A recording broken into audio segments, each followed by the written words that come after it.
I've been sober for more than 21 years. What brought me to this point actually was it's all been almost divine intervention all the way along the line, because there was so little of it that I really consciously chose as I changed direction.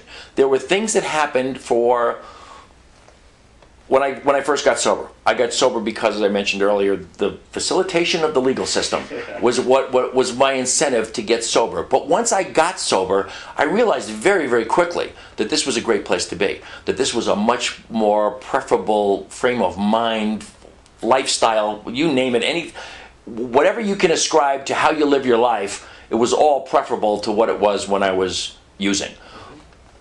That was great. As I moved on, I became conscious of the things that I was, some things that I was good at. And I started to do those things to make money, to make a living. And that was all fine. But there were things that really, they weren't necessarily serving me all that well. And I came across an idea to maybe start an organization that would allow me to run my own nonprofit, basically, to make a long story short. It was a pathway to allow me to start my own nonprofit organization by being affiliated with a church, which was a metaphysical church, and at the time the largest metaphysical organization on the planet.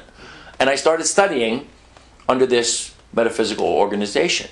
And the ideas of metaphysics, the thought processes around the oneness of us all, the connectedness of all life, the fact that we are a conscious choice every single moment of every day, those things all started to resonate with me, and they started to make sense.